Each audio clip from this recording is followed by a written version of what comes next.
flex. The live is one in the six. Fit the runner, boy, you nigga, no question. You would run a motherfucker high stepping. Hey, you never had a big enough weapon. Motherfucker never learned your lesson. I'm a 88 pack nigga. I'm a 88 pack nigga. I mean, day walking, drink blood, fangs out, full moon, motherfucker change like a hoe, nigga. I'm just a nigga from the hood trying to stack a little cheddar for the money.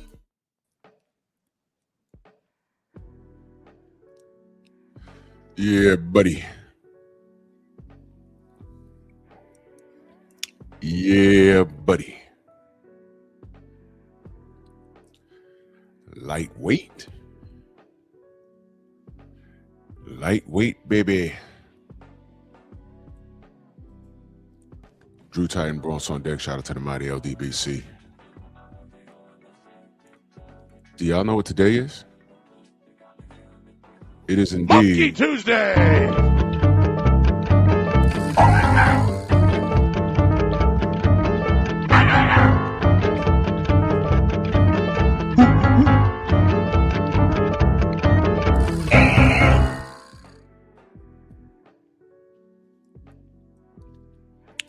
Come on in, smash the like button. Got a few things I'm going to discuss. See everybody in. Hype the video, share the video, share the video, share the video. I'm about to make some points. And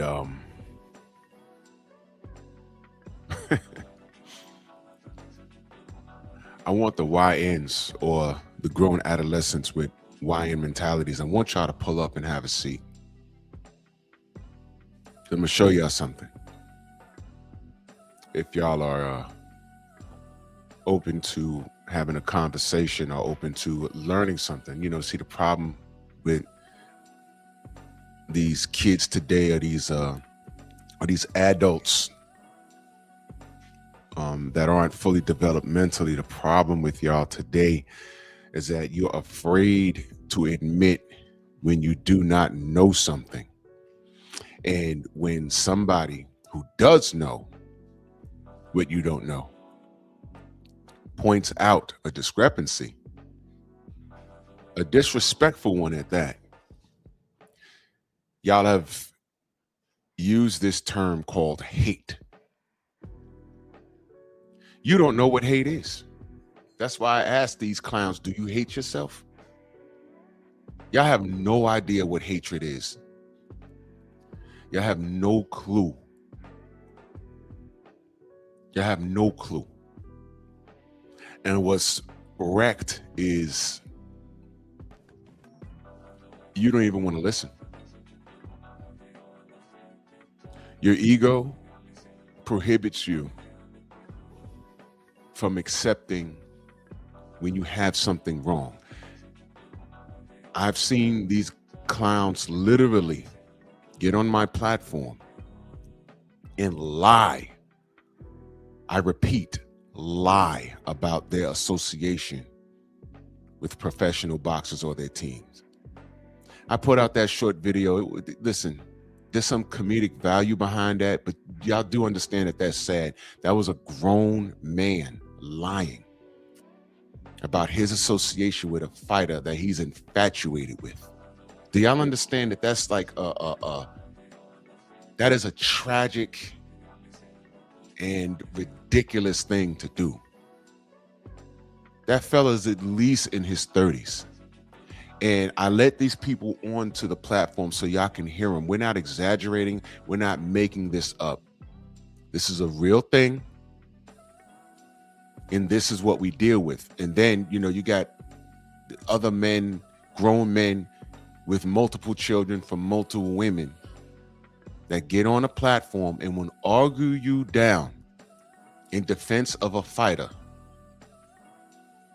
And we're having two different conversations. All we want is for that fighter that they idolize. That's what it is, because these are grown men idolizing fighters. We're talking about the sport. They're talking about something else. They idolize this guy to the point where they will argue you down and don't even know what they're fighting about. And in the same breath say, well, I'm a casual. So what are you fighting for? Because you're talking about something else. I'm talking about the sport. I try and keep it simple over here. This fighter gets this praise. He has contemporaries. All we want to see this fighter do is clean up on aisle 6, clean it up. And I hear excuses for these fighters not doing what they do, what they're supposed to do. And when we call out the discrepancies, we're met with a lot of resistance, and it makes zero sense. That's where the homosexual allegations come. That's where because it's like, what else is it? What are you talking about? He beats everybody around him, and all we're saying is fight him, and then you tell us that he doesn't have to do anything? What? Of course he does. He chose to be a fighter. So if he's not doing what he's supposed to do, what are you idolizing? Braided hair, chrome hearts, tattoos, greasy hair. And as a grown man, we ask, what's that about? Now, I'm going to point this out again. And I see y'all in it. I skipped the roll call this morning. I see everybody. I needed to get to this. What better day to do this than Monkey Tuesday? Because I'm going to show you right now how you knuckle draggers, you big-lipped, banana-smelling, chicken grease juggling, watermelon biting with one bite, just the whole watermelon, how they just play it in your face and you don't even know what they did. You have no idea what they just did in your face. But if you're young, you don't care about no Larry Holmes. Exit out the old and in with the new, right? You don't care. You don't know what's going on. You have no idea. But I'm going to show you. Because, you know, it's the LDBC. We always thinking it's racist, it's racist, it's racist. Yeah, prove to me it's not. There was a black murderer's row, and there still is a black murderer's row. Because the attempt was there. The attempt was there.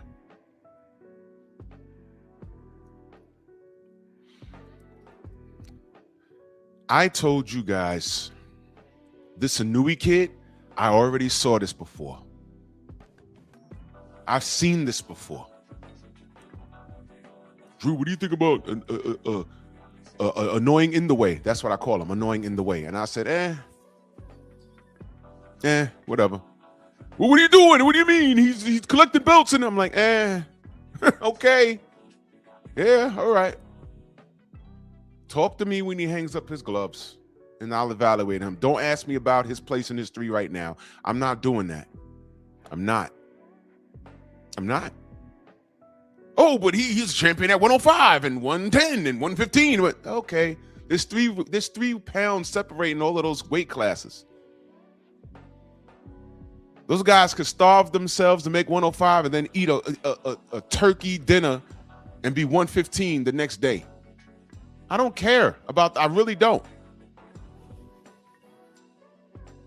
Don't tell me that this guy's great and you don't know anybody that's fighting down there. Please stop. Please stop. But did you ever hear me say he's trash? Go ahead. Tell me that you heard me say, yo, Inui's trash. Tell me. I never said it. I'm hard pressed to say that about any fighter.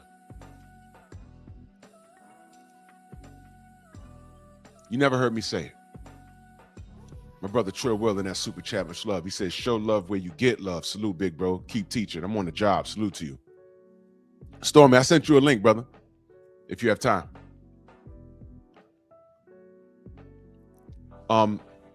I just said, hey, man, listen, I'm just not impressed.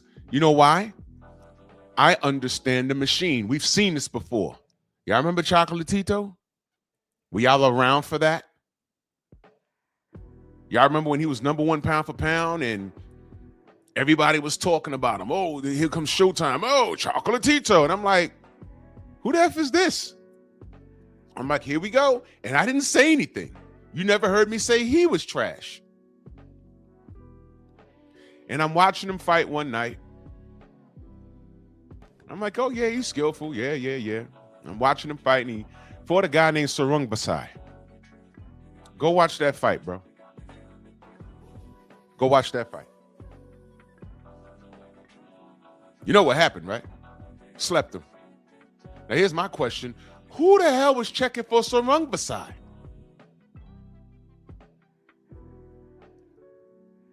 Let me talk to the knuckle draggers, because the others I don't care. Let me talk to you dark skin. Let me talk to you darkies.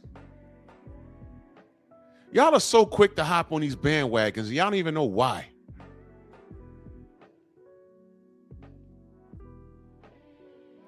It's really easy to distract you knuckle draggers. It's real easy. It's like when the baby is like a baby. Willie Lowe, salute, Bomb Squad, is crying, and you grab a shiny object and all of a sudden their eyes get big. It's like, oh, what is that? Yeah, just take that. I just need you to stop crying. See what I mean? That's y'all.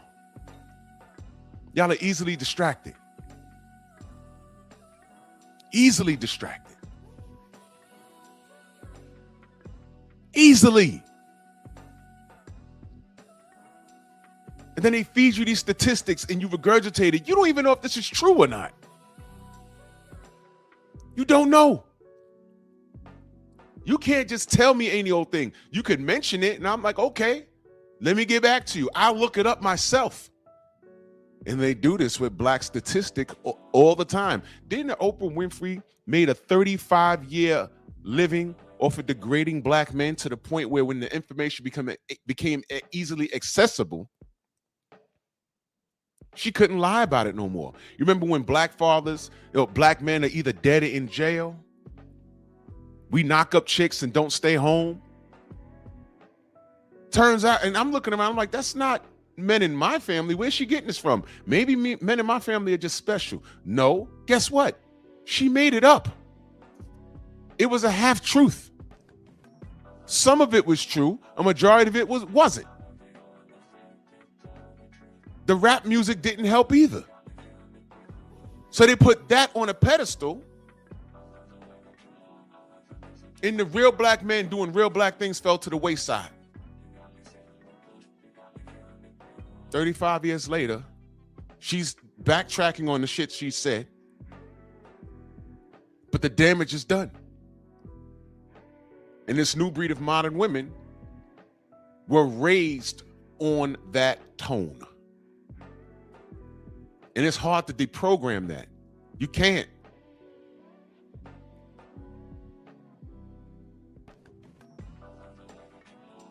I have friends that went to war.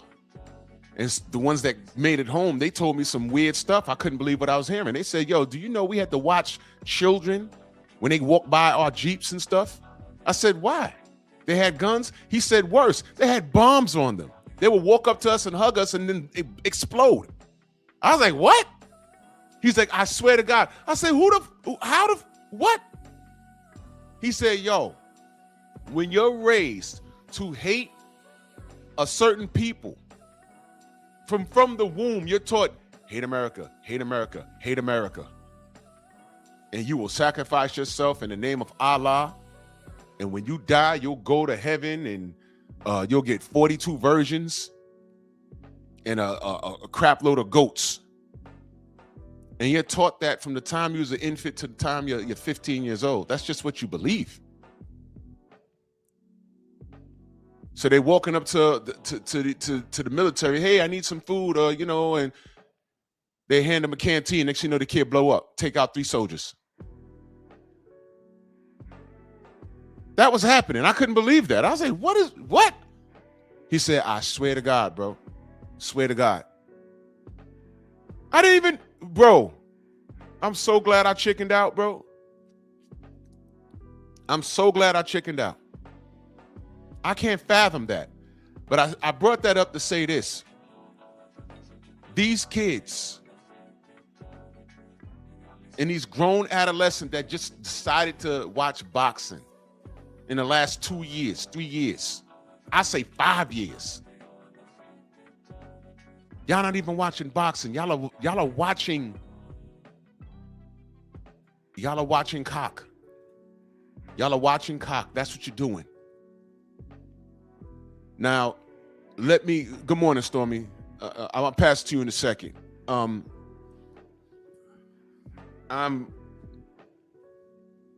My point that I'm making to you this morning is that to the people in my comment section, to the people in my chat,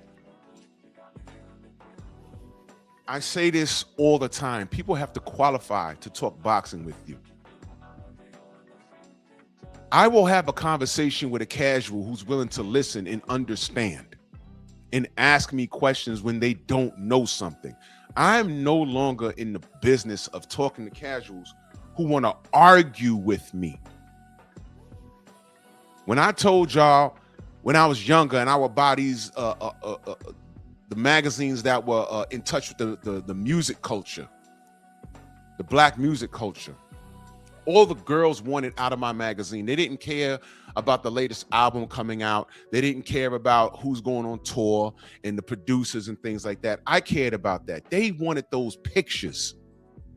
They wanted the Ralph Tresvant fold-out posters. They wanted the LL Cool J fold-out posters, the Heavy D's. What me as a young man, what would I want a poster of those male rappers on my wall in my room?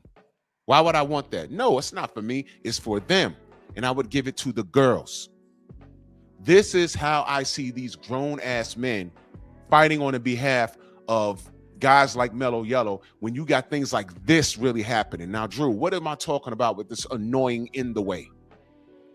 I'm going to read what they put about 2 days ago. Annoying in the way is the first man in 42 years to defend the ring title 4 times in a calendar year. The last man to do that was Larry Holmes in 1983. Can I ask y'all a question? First of all, who the fuck cared about that stat until 2 days ago? Who was even considering that 2 days ago? And now that they've said that, how many monkeys are running around talking about this is why he's great? How many? Now, when Larry Holmes did it 42 years ago, you know what a monkey will tell me? If I said this 2 weeks ago, man, Larry Holmes was an OG, man. He was great. Why? Yo, you know, back in 83, he defended the ring title 4 times in a year. You know what the monkey's going to say to me? Well, who'd he fight, though? Who'd he beat? I don't know who he beat. Who'd he beat? I only saw highlights of him getting knocked out by Mike Tyson. Who'd he beat? But now that these frauds have said that Inouye has done it, now it's a stat in the books. And now they've armed these casuals and these assholes with this stupid ass piece of information to compare him not only to an all-time great, but he so happens to be black. Okay? Now, before I give it to Stormy, let me point something else out to you. This picture's racist. The one in the middle that I made move. Y'all want to know why I think it's racist? Well, I know it's racist. Y'all not even thinking on my wavelength. Why do you think that the way they have him next to Larry, why do you think I'm saying it's racist? Well, let me give it to Stormy before I prove my point. Do you know why I say that this is racist, Stormy, by chance?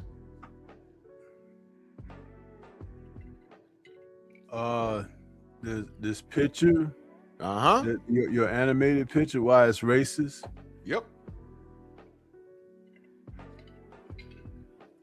See y'all in the chat. Y'all are thinking. I like y'all. Y'all knew right away. Y'all knew right away. Y'all knew right away. Yeah, you know, I'm not even gonna say it because you know it's obvious. It's very obvious. It's obvious, bro. That's why I put my meme there. That's the real size. That's the real fucking size. Man, I'm so mad with this. That's the real size. And I said, why the fuck? In fact, man, please. I met Larry Holmes a year and a half ago. I'm 6'2". Larry's about 6'4". Why they got a Nui in there like they're the same size? You gotta be kidding me. But wait a minute. Drew, you're overdoing it. No, I'm not. Listen carefully. Listen carefully. Of Africa on world maps is completely wrong. Africa is much bigger than you can possibly imagine. I'm going to tell you why the true size of Africa was distorted, who distorted it, and how big Africa actually is. Pay attention. The most common map we use to view the world is the Mercator projection created by Gerardus Mercator in 1569. The world is spherical and continents on the equator were challenging to depict at that time by Europeans. Flat earthers, relax. To whom Africa was still a mystery. Why this error has never been corrected on world maps is interesting. How big is Africa? It's over 30 million square kilometers. That's larger than the United States, China, India, and most of Europe combined. Wanna know what's funny? Look at China. What shape is it in?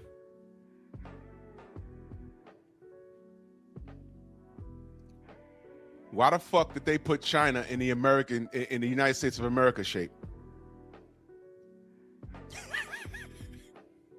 Y'all know why. Y'all better wake up. What's going on in this world right now is demonic. Pick up your Bible and read it. Pick up your Bible and read it. 30 million square kilometers. And on a world map, they have it as the same size as South America? Yes. Most of the other continents. Look at that. United States, Spain, France, Germany, Italy, Eastern Europe, China, China Part 2, India. That can all fit on the continent of Africa and Japan down there. Look at that. Continents can fit into Africa. This kind of symbolic of something else too, ain't it? Yeah. You can fit all those countries on that continent. Why every map that you've seen since birth, when you was in school, the world map, Africa is the same size as South America. I saw a satellite picture of Africa from space years ago, and I said, what the fuck? Africa on a world map is it should be the biggest thing on the map. But they shrunk it down so they could fit it. They didn't want to make the map bigger. They shrunk it down. They gave it that anaconda. You remember Black Dynamite? Yeah, Anaconda? they gave the anaconda. Yeah, the anaconda. They shrunk it. They shrunk it. Why? So y'all don't even know racism starts from when you go to school. You didn't even know that, did you? You're welcome. Monkeys. So when they put this picture up, and I'm looking at it like, what the fuck? What would be the problem of them putting the Nui, his natural size, standing in front of Larry Holmes, and Larry Holmes just standing behind him? Like maybe making anime, putting his hands on his shoulder, like, good job, kid. No, they want to make him the same size as Larry Holmes, as to say we're all equal, as to say, pound for pound, if Larry and him was the same size, he might be able to fuck with Larry. Do y'all understand? Or is this too deep for you casuals and you big lip monkeys? You bumpy knuckle monkeys. Right? You same big lip jaw jacking monkeys. You guys want him in the ring with Mellow Yellow. Never mind the fact that this dude fights at 126. You want that fight for him. Now watch this. I'm gonna tell you right now, if that fight even hits the negotiation table, I'm telling you right now. See, and this way you're gonna lose these niggas. Annoying in the way is the A side. Uh-oh. No, he's not, Drew. Yes, he is. Watch this, Stormy. He has a country behind him. Whoa! Uh-oh. You feeling it now? You feeling it now? Uh-oh. He has a country behind him. Japan is bigger than Baltimore. Yeah. And guess what? Annoying in the way ain't gotta come to America to fight this guy. He ain't gotta go to Vegas. What do we mean? If he's not fighting in Japan, they fighting in the Middle East. Then what you gonna do? Then all of a sudden, y'all gonna be talking about hand wraps now, right? You're gonna be talking about hand wraps then, right? Hand wraps. Now you're gonna be talking about hand wraps. Make sure the wraps are all right. Right? I'm telling you right now, it's gonna be a problem. Y'all don't want this fight. Because this kid ain't beating women. This kid is, they calling him #1 pound for pound. Then all of a sudden, when they start throwing all of his accolades in y'all face, what's going to be your argument? Y'all don't have an argument now because I'm pointing out the truth about this kid. So y'all want to fuss with me because it's personal. I understand. But now, when that ball is in your court and the shoe is on the other foot, you're going to have a problem. And I'm calling it right now. If that fight becomes a reality, he's going to beat him. He's going to beat Mellow Yellow.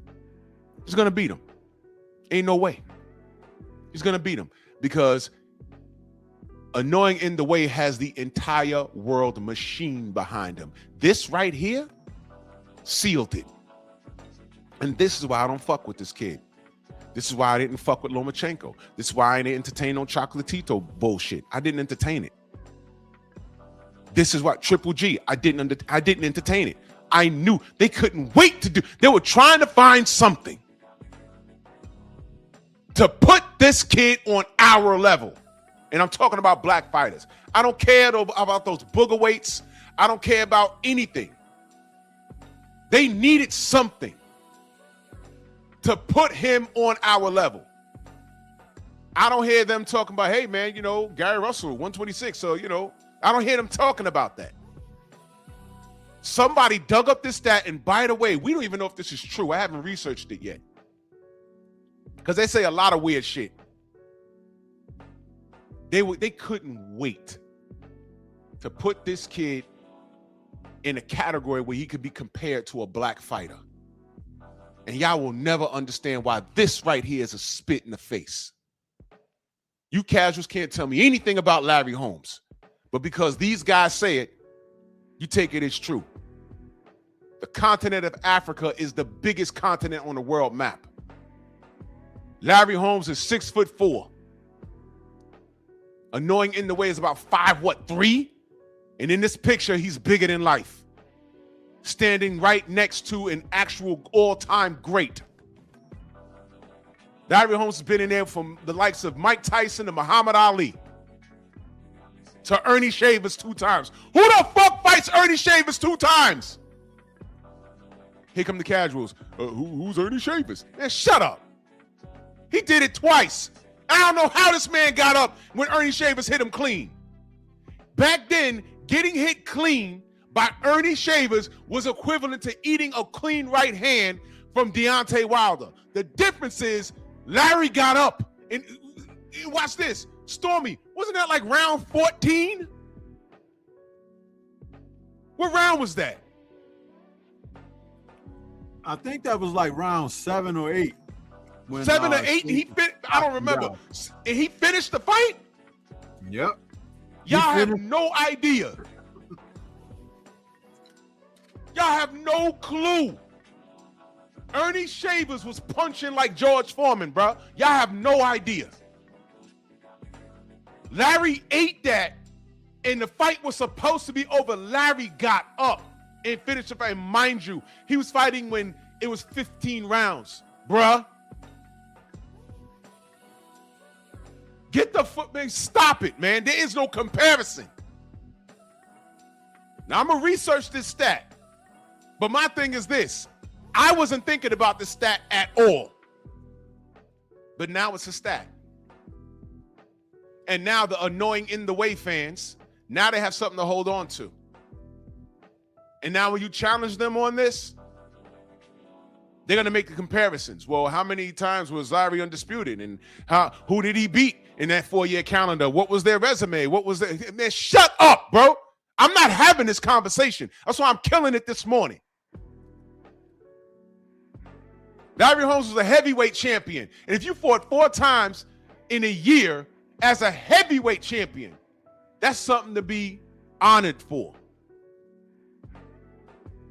You can't tell me who Larry fought in that calendar year. I can't tell you who this man beat to become undisputed.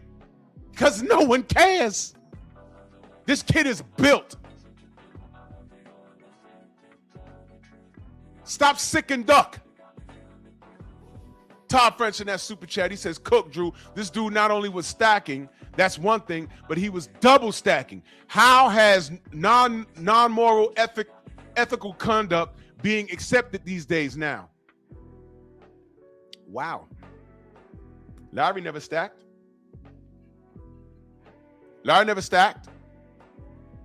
This dude was double stacking, y'all. I ain't even getting to that. I ain't even getting to that. He was told about stacking, and he went down there and tried to do it anyway, and then magically he don't get no KO. But he don't get no KO when he didn't stack, but he sure did get a lot of praise.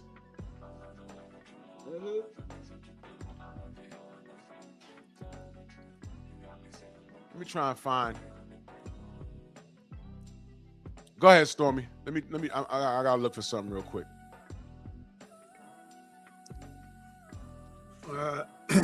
I don't know what you need me to comment on.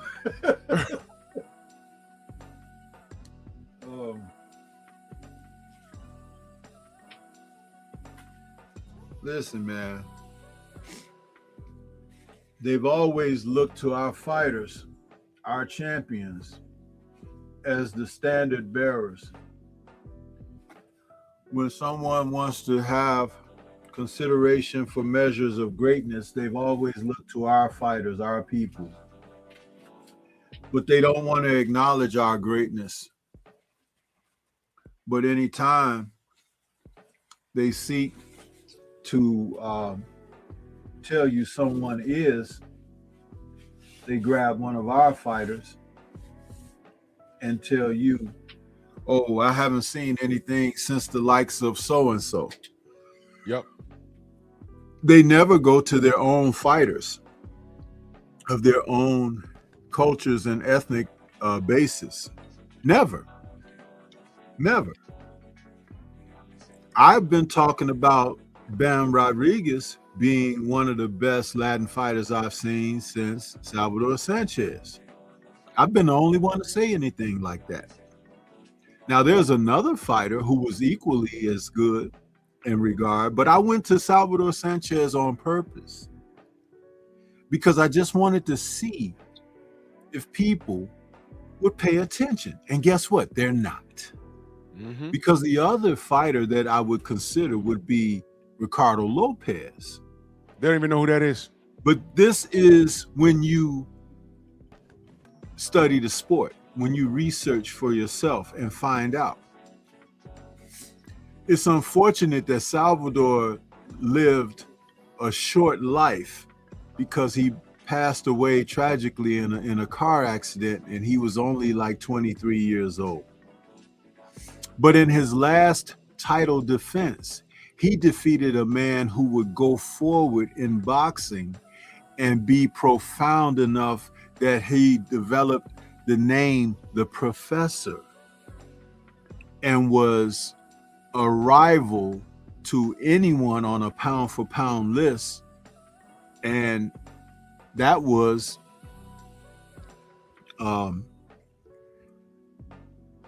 the fighter that people would measure by when you talked about Salvador, because he was no longer around.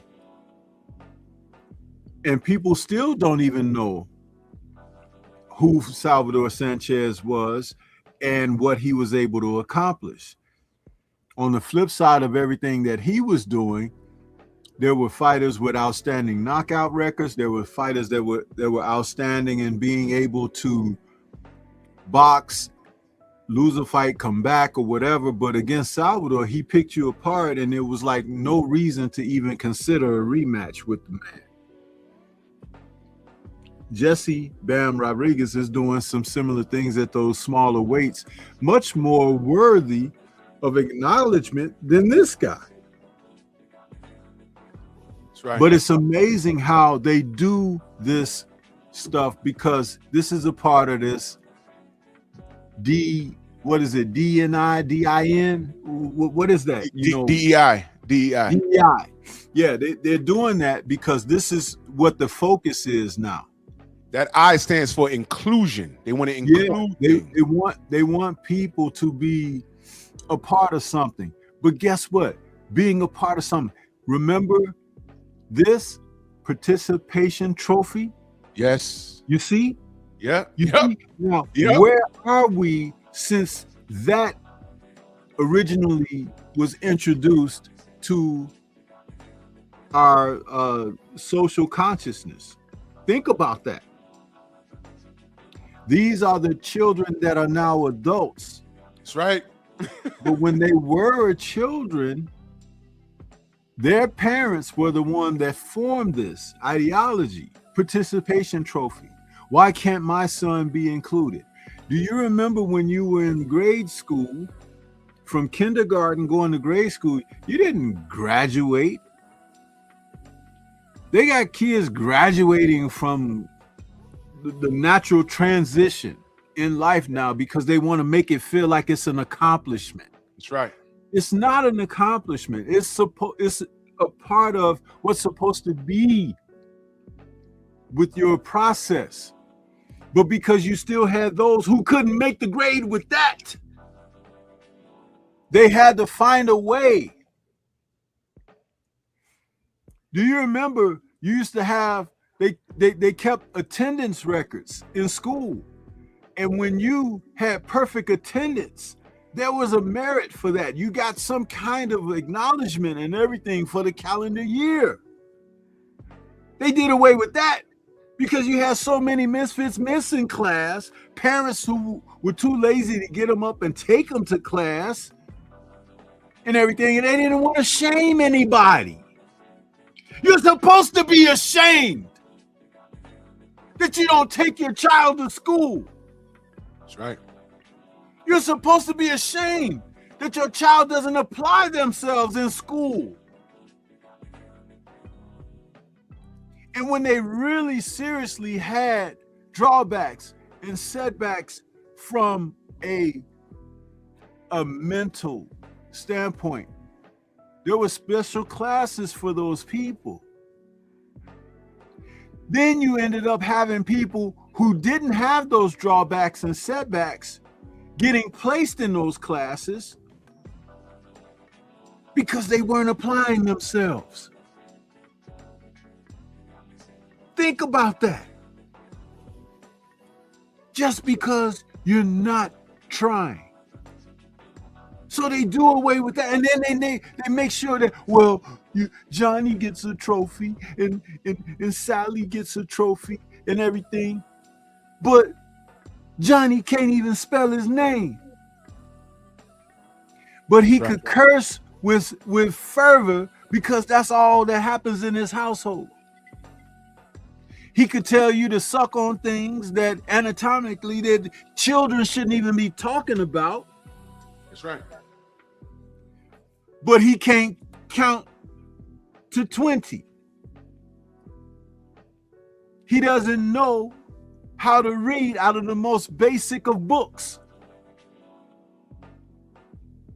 But he got an earring in his ear. All of these things were part of the society that you know, and I'm a grandparent to this society now. So I'm not lying to you. You want to People need to research and look up who was the last great, well-known Japanese fighter.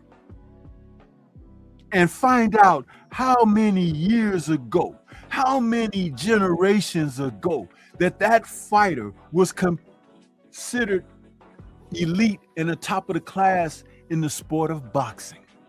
There you go. The decades back that it goes will strike you down. This is a creation. And this is my point. They need one. So when I say he's manufactured, this is what the hell I'm talking about. Todd French in that super chat, he says, funny how cheetah's power don't translate in Riyadh. Of course not. Anui, Fury, no more bone crushing, skull crushing power. All right, this is what we're talking about. DEI in boxing. As my brother Black Martial Arts Society just said in the chat. Absolutely. Everybody gets a trophy as a child. You know, my nephew had little league games back in the day. And the first thing I noticed is all the kids got a goddamn trophy, but the actual team that won, they won, they put in the work, and they all looking around like, you know, wow, they getting one too? What the fuck we work, what did we work so hard for? You know, and I was never cool with that. Now, in an adult version, now you think that's harmless, what we're talking about. No Child Left Behind Act, courtesy of George Bush #2. Do you know what that did? Let me tell you the domino effect. No Child Left Behind Act. Because they don't want their kids feeling some sort of way. So your kid goes to school, puts in the work, honor roll, and he gets to graduate. But the whole time his class was disrupted every 5 minutes by little Timmy. But little Timmy gets the same result. He gets to graduate, he gets to walk next to your son. And Timmy ain't do anything. So Timmy starts dicking around through life. Timmy's dad and mom are cool with that because now they ain't got to worry about Timmy not graduating and looking crazy because they ain't do what they were supposed to do in the house. So now the neighborhood don't know Timmy's a fabulous fuck up because of his parents, right? Now watch this. A few years later, there was something called, I forgot what the act was called, but it translated to Everybody Gets a House. For those of you in the chat that are homeowners, y'all know what I'm talking about. This was years ago. This was also under the Bush administration. Everybody got a house. Do y'all remember what happened after that in this country? Let me give you a little bit of math. If you know, you know. People were getting homes. $300,000 properties, especially up here in my state. It's ridiculous. $200,000 homes, $300,000 homes. And what did homie do for a living? He drove a cab. What was his top salary? Like $35,000 a year. If you know math, there's no way you're making $35,000 a year and you should be getting a credit. You should be getting a home at $300,000 a year. The math ain't mathing. The bank is not making their money back off you. Off of a home loan. They're not. Corner girl, exactly. Enter the housing crisis. Everybody ate it. Everybody ate it. And I don't want to get too technical, but I knew people in the middle of that. But I'm telling you, the banks was making money hands over fist for a little while. They were refinancing everybody, giving out loans and robbing Peter to pay Paul. And then what happened? The shit bust. It was a recipe for disaster.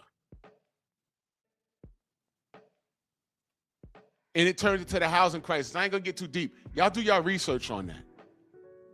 Everybody ate it on that. And we was like, yo, and people, I remember watching the news back then. Fox News loved it. Oh man, everybody should get a home. And you turn over to MSNBC, they was like, yo, this is not good, man. I don't know when we're gonna bite it, but we're gonna bite it soon. You know,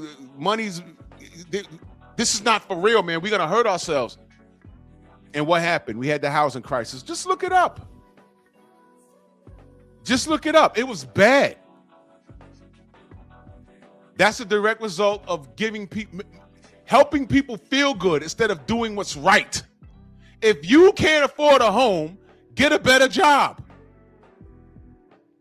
You might be cool just driving a cab all your life. I'm not knocking you. At least you're working, but you don't qualify for that $300,000 property.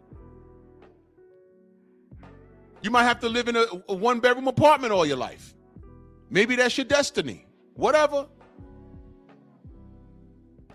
No child left behind turned into the damn housing crisis. You see, it's a domino effect.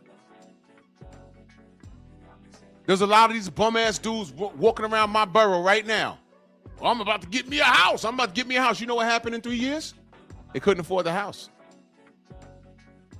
They're trying to refinance their home, and now they're trying to move tenants in. Some of these guys got put out their cribs. You get you try and refinance the home, right? This is a true story.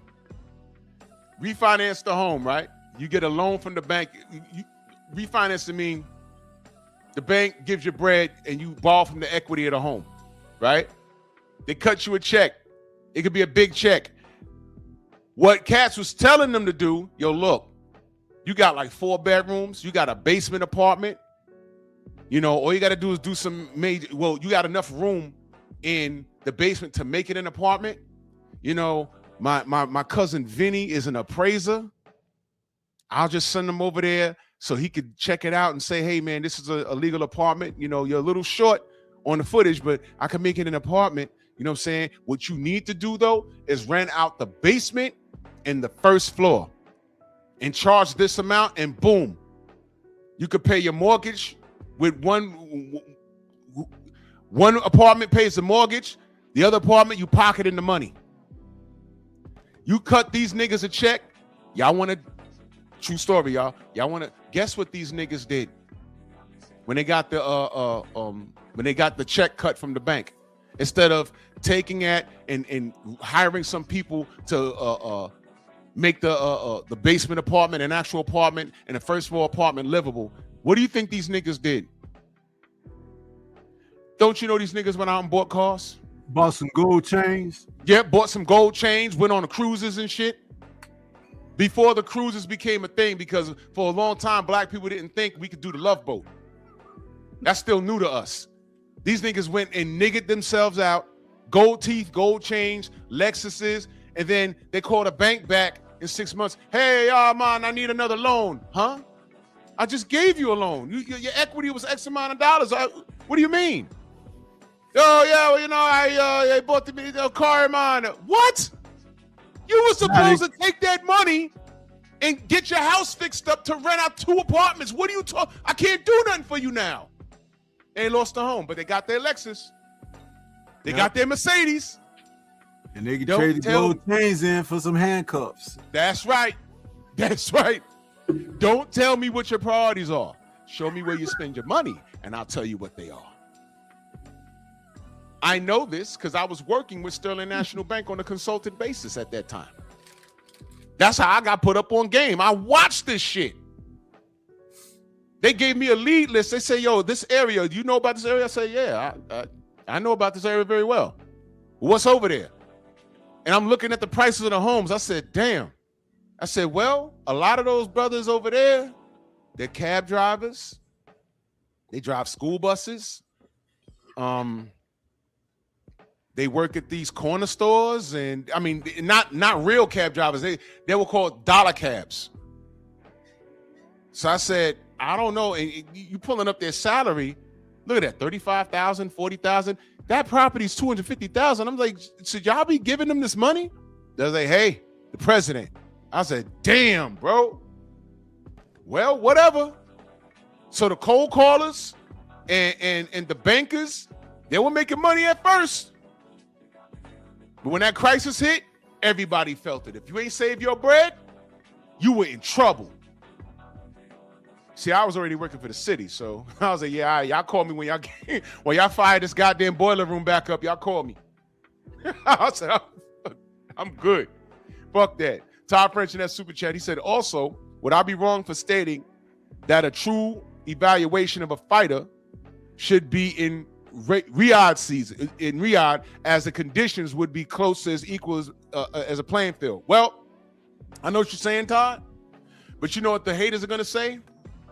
They're going to focus on the relationship between Hamza Shiraz and Turki Al-Sheikh when he went to his corner and says, "You down by 2 rounds." They're going to focus on that. I say, F that. I don't care about that. I know I watched Tyson Fury fight 3 times in Riyadh season. He looked pretty damn normal to me. He fought the nail biter and lost twice. That's Tyson Fury. This kid ain't got no stacked raps. He don't get a knockout, but they damn sure put him in the same sentence as Larry Holmes. Peep the play. You see, Turkey's footing the bill, but he can't watch everything. I still watch this black dude and Max Kellerman and Mike Cappinger on that. I see clips of that show that they have, and it's complete and total nonsense. It's total nonsense. And now they got what's his name up there talking sometimes. D's old trainer, Malik Scott up there sometimes. But the show is horrible. The shit that they talk. And who's that black dude again? I forgot. Isn't he a football player? Why is he talking? Get out of here with this Anubi shit. Get out of here. Yeah, Isaiah, the PPP loans, man, please, man. All these scams, all of this because people don't want to work. Everyone's looking for the latest scheme. People going to jail over those loans. It's called a loan. I don't want no loans. I got A1 credit. You know what I mean? Every other day, people offering me all kinds of cards with like $100,000 worth of credit, $50,000. I don't need that, bro. My credit was trash 25 years ago. It took me a long time to get it right. I'm not perfect, but it took me a long time to get it right. Is that dude, Marcellus Wiley? That's him? I don't even know who homie is. But they got to have somebody on there that's just, doesn't know what he's talking about. And then you got Cappinger, who's been lying to us from day one, and Max Kellerman, who's been assimilated. He's been caught in several goddamn lies. I'm not listening to nobody that told me once upon a time that Gennady Golovkin was better than Marvin Hagler. Right off the bat, please stop talking to me, bro. I don't want to hear it. Y'all remember the Gennady Golovkin thing? Dogs, I was on Facebook at the time having full-blown arguments with people. Like, no, he's not on the same level as Marvelous Marvin Hagler. What are y'all talking about? Get out of here. Golovkin couldn't even beat half the people on his resume. What are you talking about? Oh, well, I don't know anybody on his resume. Man, you're also 20 years old. YouTube and highlights don't cut it, man. Check this out. Check this out. Golovkin was as great as Marvin Hagler, right? Okay. Well, you remember the statement about we can whoop anyone from 154 to 175, right? Yeah, I remember that. Okay. But there was one fighter in particular who said, okay, I'm your Huckleberry. Come on up here to 168. And then what'd he say? And let's get it on. But check this out. That fighter who made that remark was never equated with Marvin Hagler, was he? There you go. There you go. And what was said when the fighter invited him to the ring? What was said? He was too big. Stop bullying the smaller guy. That's what he said. That's what was said. And what did the fighter Golovkin, what did he say himself? He said, no, he's too big. No, not today. He's a good boy, but not today. No, guys, he's too big. But you ready for Marvin Hagler, though? Right. Fuck out of here, man. Then they told SOG, stop bullying the smaller guy. Go up and wait and fight the killer, the crusher. He didn't bat an eye. He said, you know what, Lil G, and mind you, Andre Ward gave Gennady Golovkin that name, Little G. It wasn't us. He said that shit. He said that shit. And he said it on Twitter. He said, all right. He went up and fought Sullivan Barrera. I watched that fight. He beat Barrera's ass, knocked him down and everything. And then fought the killer, not once but twice. He beat him the first time. Y'all got mad.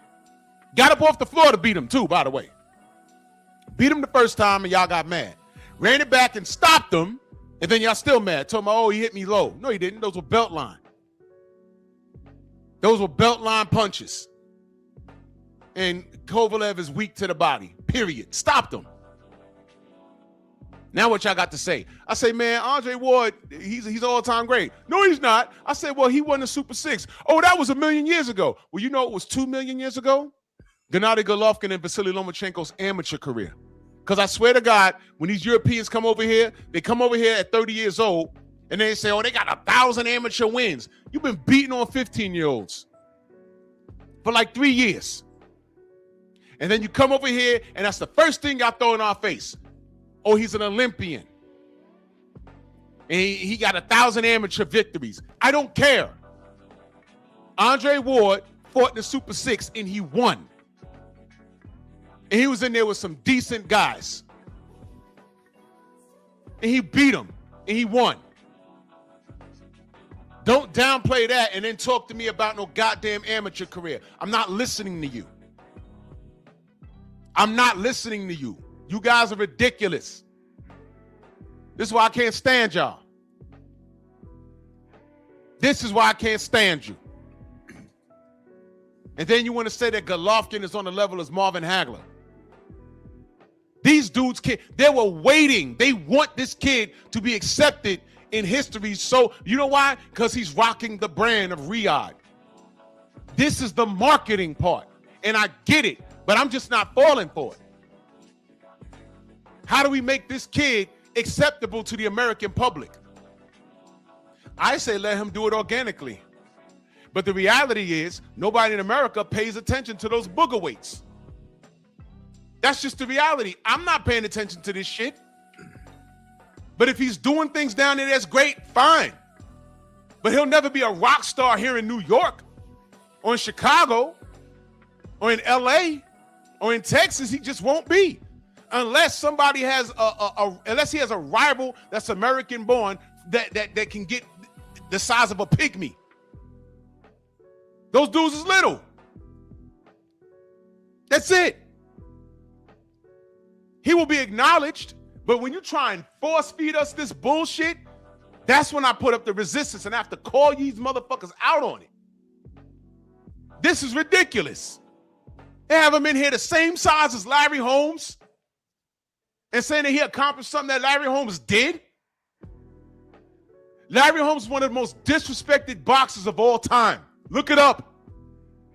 Y'all don't know about the Jerry Cooney rivalry, and Jerry had nothing to do with that. It was built off of race. That was all Cooney's management and Don King's management. The fighters had nothing to do with it. Him and Jerry and Larry are friends to this day. But Larry was disrespected. And you know the kiss of death was with him?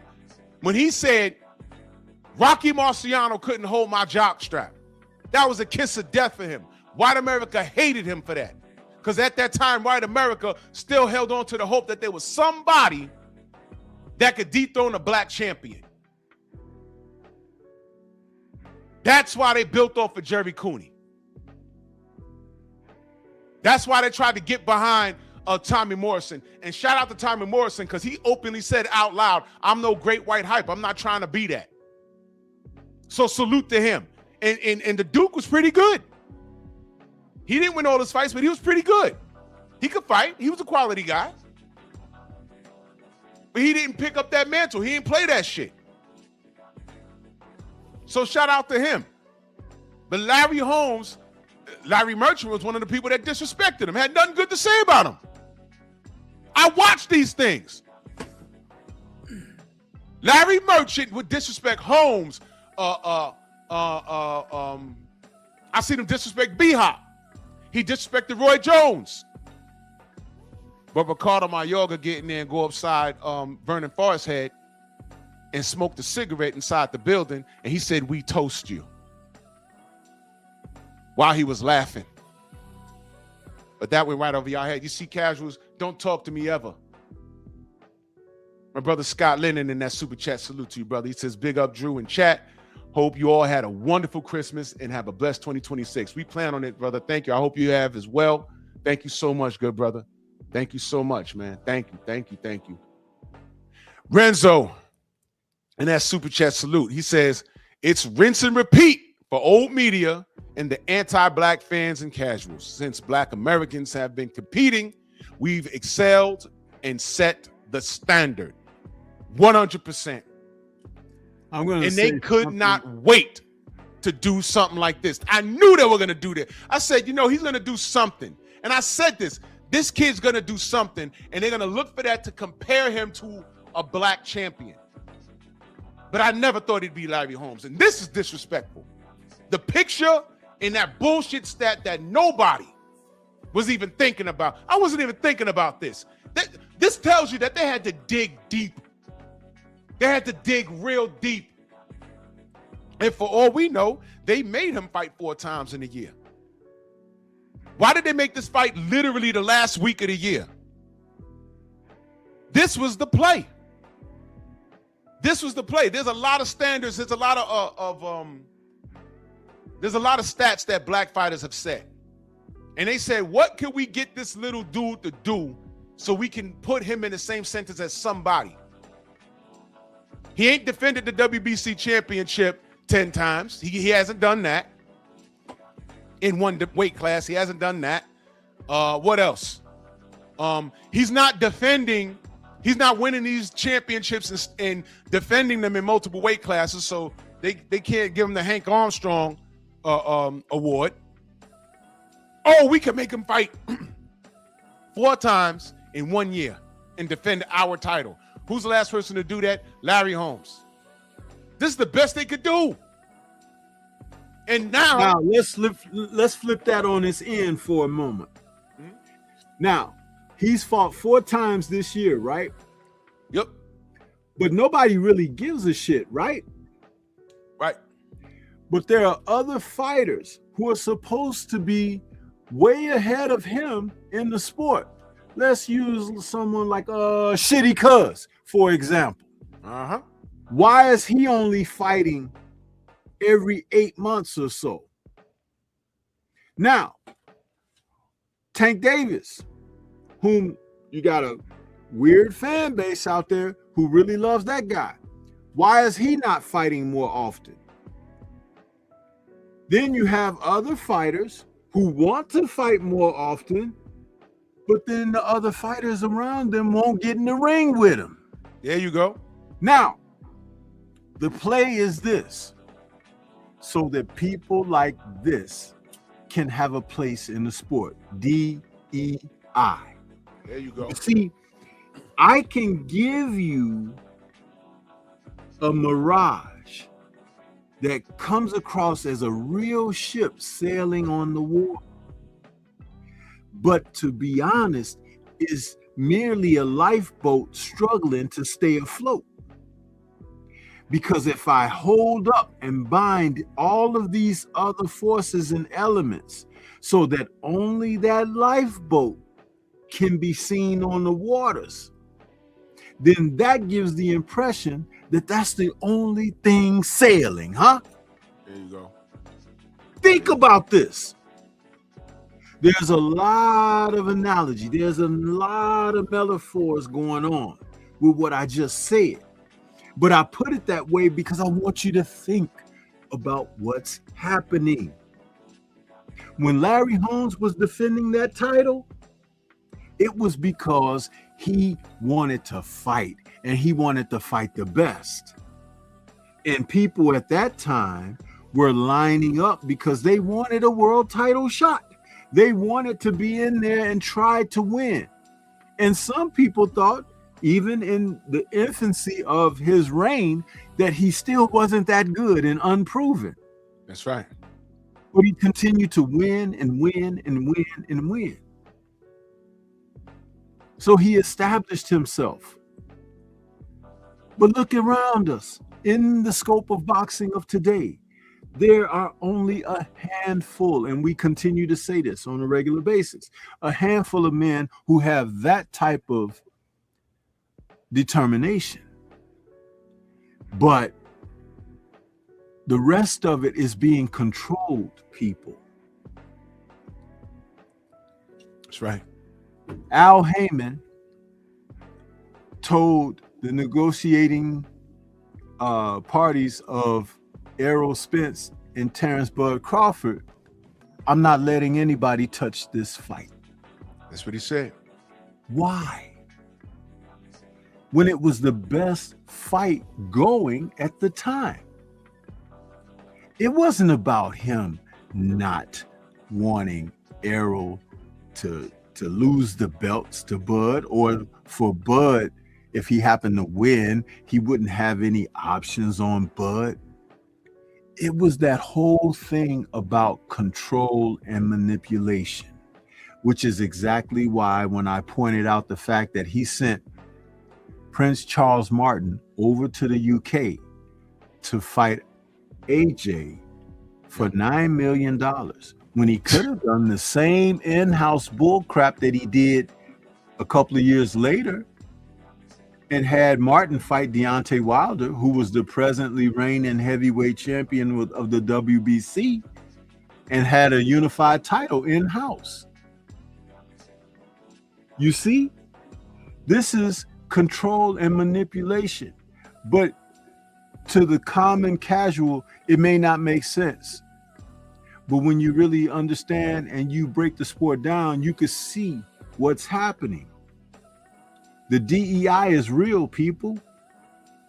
And then you give people like Tyson Fury an opportunity to get access toward titles, and look at all the nefarious play that comes into it. Even cartel leaders now have a way in. All of this is not good, but you want to rail against people like DHP. You want to be disrespectful for people because they're not from your country, like that young man Opataya over there out of Australia. Yeah.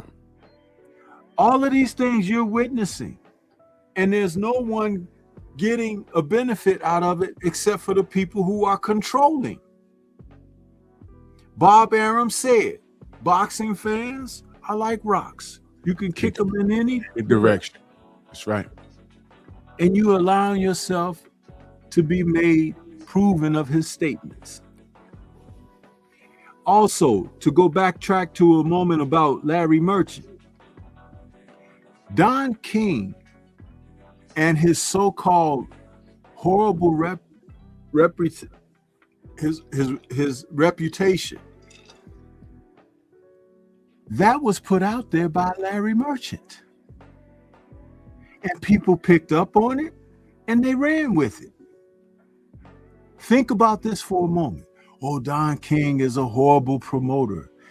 He does things to fighters that, he robs them and this and that. Haven't promoters been robbing fighters forever? Matter of fact, let's talk about Bob Arum and one of the greatest fighters in history whom he robbed. But you never heard Larry mention that, right? Never.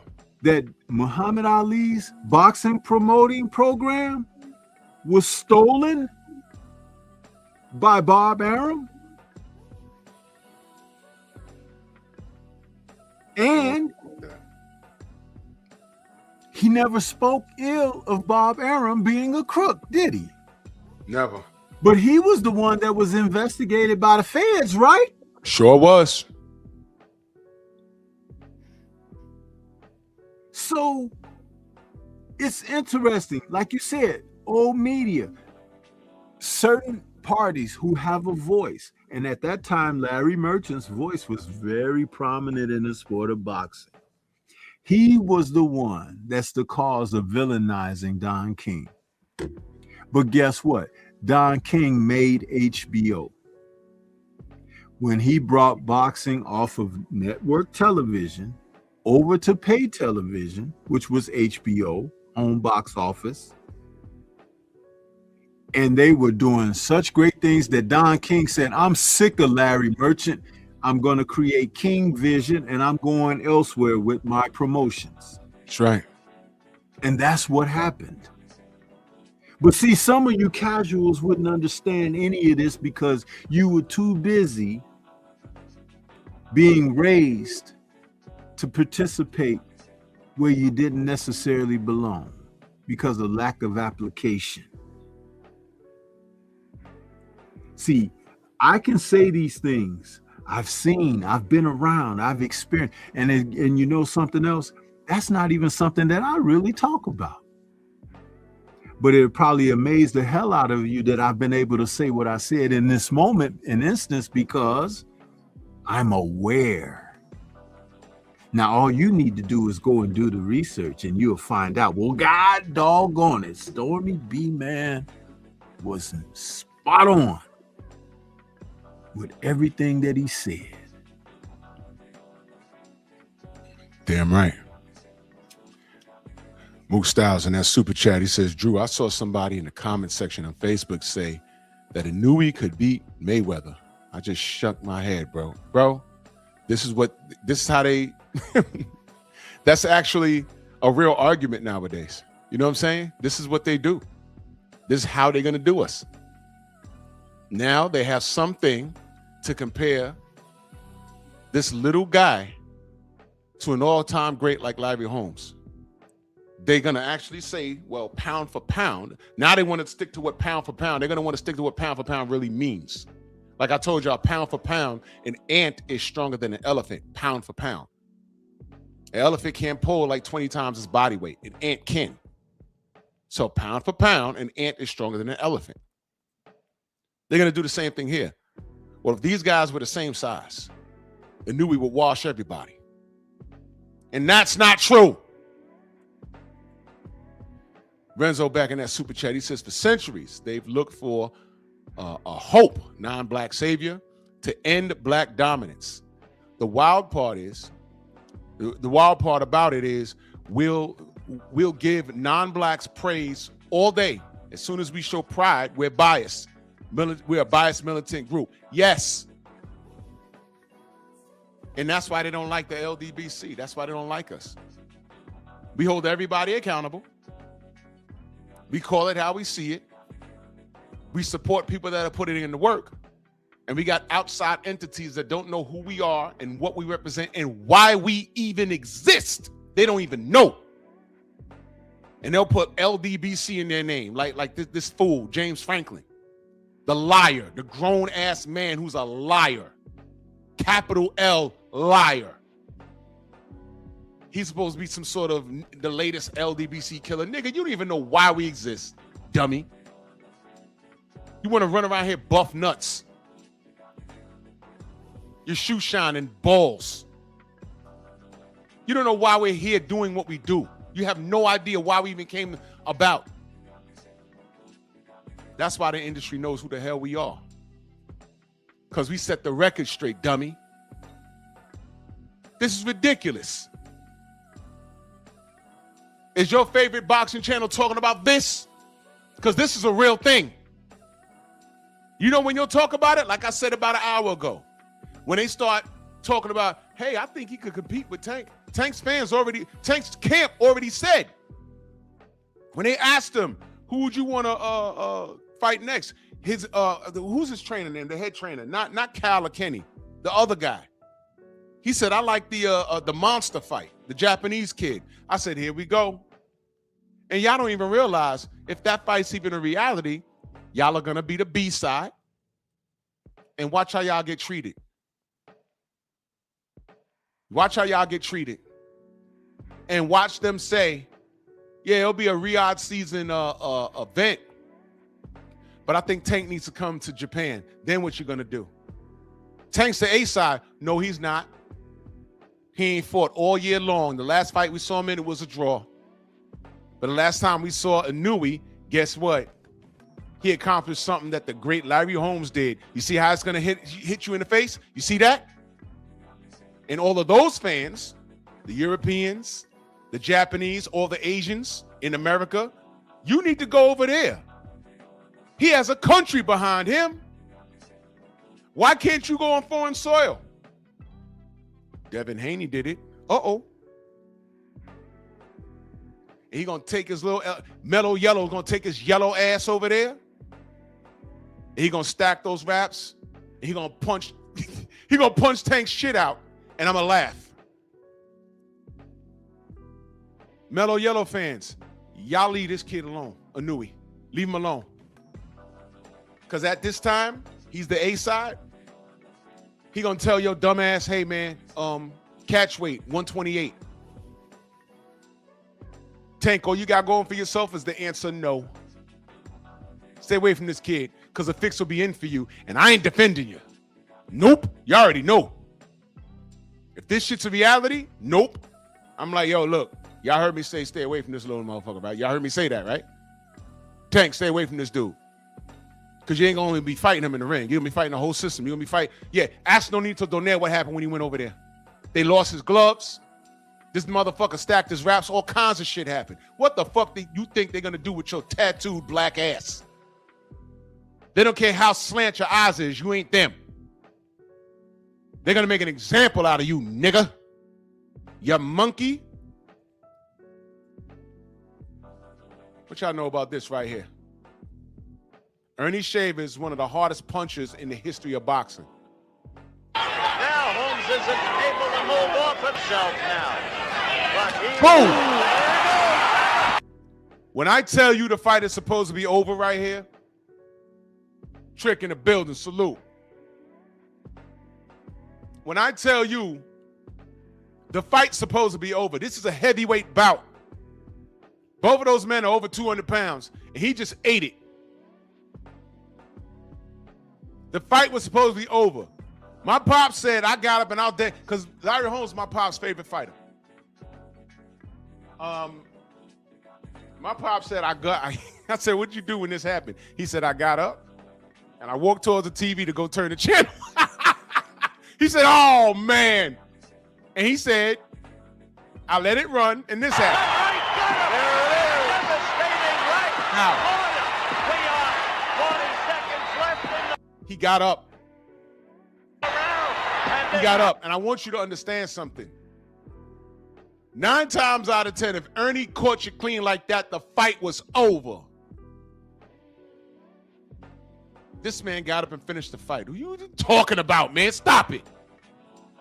This was the night he became a legend. What are you talking about? Larry Holmes would fight you until he died. Oh, Scott, no official news yet on what Devin's doing next. Rolly's running. I think the Blue said the WBA shut him down with that Manny Pacquiao-ish. So I think don't be surprised if Rolly is in a position where they're telling him, yo, look, you got to fight Devin. And it's shit to get off the pot. Either he's going to fight Devin or he's going to vacate. And if he vacates that belt instead of fighting Devin Haney, bro, listen, y'all ain't gonna ever hear the end of it from me. How did Larry get up, y'all? He is wobbling. He is holding on. He got caught. Look at him, look at him, look at him. Look. Holmes trying to hold together. Don't tell me anything about no Inouye, man.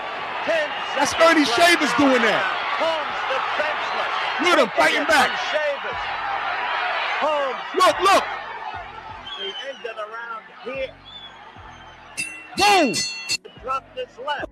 Don't talk, man, please. Yeah, the fight's on YouTube. Go watch it. Don't ever in your life tell me about no goddamn Inouye. Don't ever in your life do that. They had to find something. There's people in Riyadh season saying, okay, we got fighters we want to build. What could we do to put these guys in the same sentence as the all-time greats? And when you say all-time greats, I'm just going to keep it a buck with y'all. When you say all-time greats, what names you start sounding off in your head? And I'm going to be honest with you. How many of them are white? How many? That's a real question. All-time great. Larry Holmes, Spinks Jinks, of course, Ali, Foreman, Shavers, Mike Tyson, Lennox Lewis, Vander Holyfield. What? Just sound them off. Hagler, Hearns, Leonard. Throw a lot of Latinos in there. Throw a bunch of Latinos in there. How many names before you get to a white guy? Think about what I'm asking. Think about what I'm asking. How many names before you get to a white guy? So the only thing they could do to boost this guy's market is to say he defended the ring title, what, 4 times in a year, and the last person to do that was Larry Holmes in '83. And with this statement, they've armed these fools, these casuals, with something to argue about. And when you open up the lines for discussion, they're going to tell you, well, I don't know who Larry fought those years. And I'll tell you right now, I don't know who Inouye fought other than Nonito. I don't know who the fuck these guys are. Listen, this is what I compare this to. Let's say you are in the same high school as what Michael Jordan went to. And let's say you're playing ball and you make 100% of your free throws in that same school. Every game you played in, you made all your free throws. And when the season was over, you hit like maybe 112 free throws in a row. You ain't missed nothing. They're going to give you a trophy, or they're going to put your little trophy in the display in front of the school. And you know what they're going to say? Not even Michael Jordan hit all his free throws. Hey! You hit more free throws than Michael Jordan when he was here. Yeah, well, Michael Jordan, he also got cut from the team. Yeah, so you're kind of better than him in high school. Yeah, but that's Michael Jordan, though. You get my point? You understand what I just said? It's not even close. Let me give you another example. And I mentioned this before, but it bears repeating. One of the dumbest arguments I've had on Facebook. Man, bro, listen. I love social media because it showed how stupid people are. One of the dumbest debates that I ever got lured into. I'm in this god-awful Facebook, and the question came, whose career would you rather have? Robert Horry or Charles Barkley? I am not a role model. Remember that? Don't you know all these YNs said they'd rather be Robert Horry?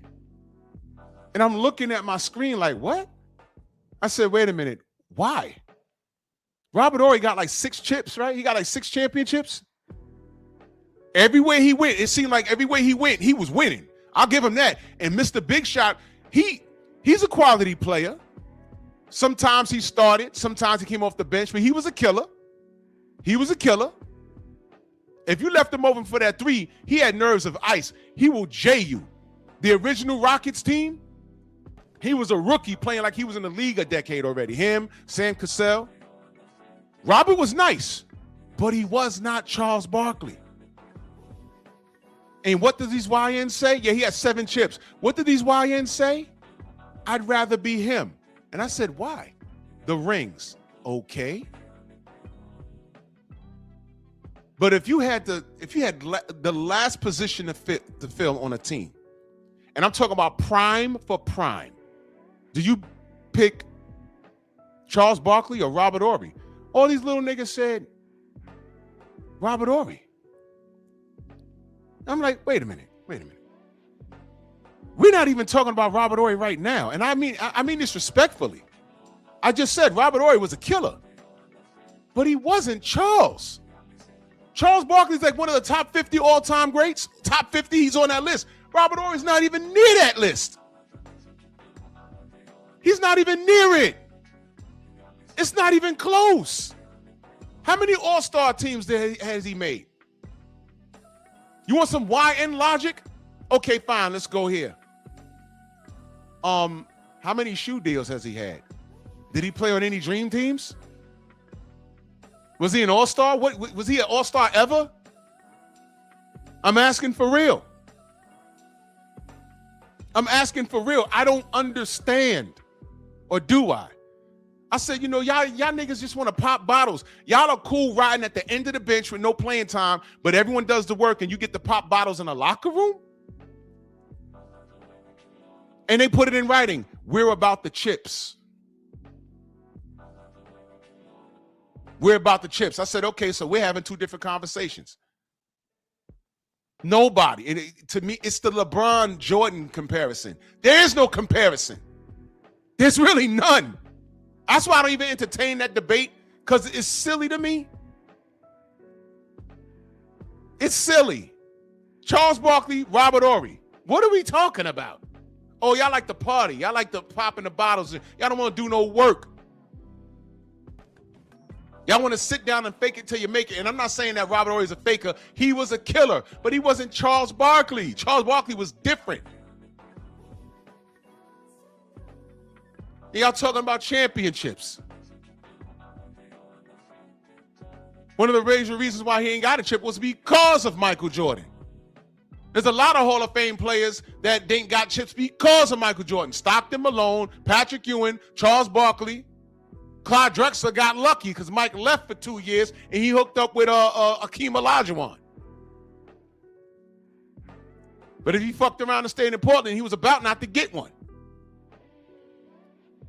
What are we talking about? It's a ridiculous conversation. But when you talk about the mentality of people, the mentality, they accept mediocre bullshit as excellence, and they put Inouye in here.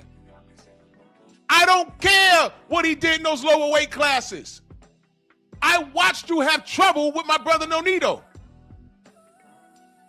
And you tried to fuck around with his gloves too, and you're stacking your raps. Don't you dare put him in the same sentence as Larry Holmes. But they did it, and in this meme, they made him the same size as Larry Holmes. And I'm telling y'all, that's racist in itself. At the top of the show, I showed y'all, refer to the world map. You niggas that went to school all your lives, y'all look at the world map in your classroom, they got you thinking that Africa is the same size as South America. And they shrunk Africa so it could be fair.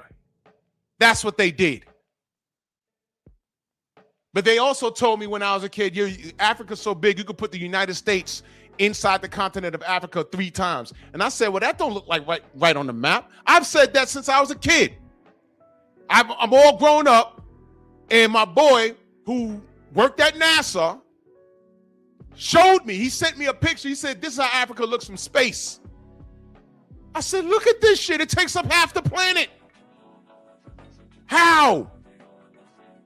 They shrunk Africa to be fair. So in this picture, they shrunk Larry to be fair. But what they're doing is sending y'all black asses a message. Prez, shut up before I fucking time you out again.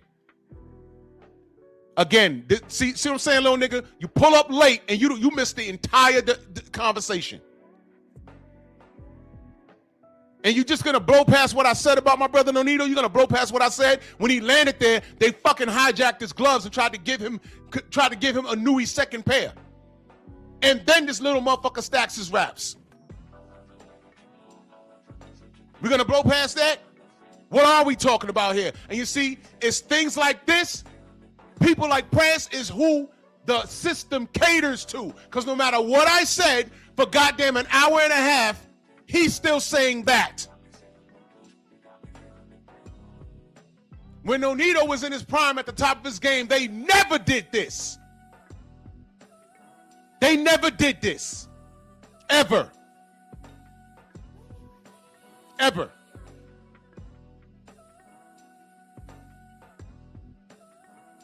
This is a statistic. You see, if this was a real statistic, we would have been saying that Larry Holmes did it, and it would have been something to celebrate since 1983. It'd have been an accolade that I would have spoken about. World champion, fought everybody in or around his division. He ain't ducked no smoke. He stayed way past his time. And in 1983, he defended the ring title 4 times. Nobody was thinking about that. Nobody. Until the Nui did it. Now it's something that these niggas could hold on to. Now, a glove cheat, a hand wrap cheat, because that's what he is. And they just compared him to Larry Holmes.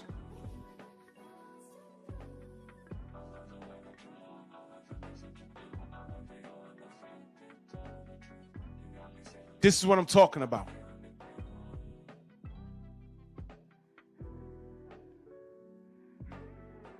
Now watch this. Prez, what am I talking about this morning? Watch this. And you better answer correctly, young man. What am I talking about this morning? You just got here. What am I talking about this morning?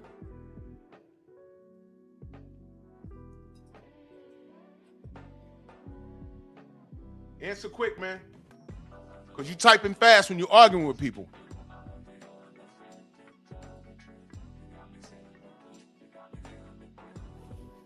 What am I talking about this morning?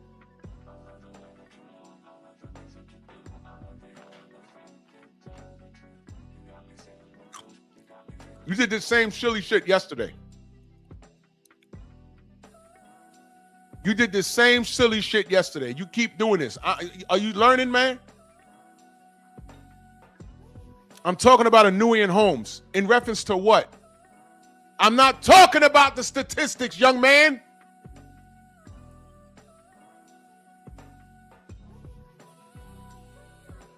Watch this. Press. What's wrong with this picture that I made move? What's wrong with it? Since you want to come in here and try and hijack shit like you know what you're talking about, you're not even talking about what we're talking about here. What's wrong with this picture? How long was you listening? Let's see. Since you want to talk. And once again, see, this is the problem with the youth. I said they're the same size. You don't see a problem with this picture, young man? You don't see a problem?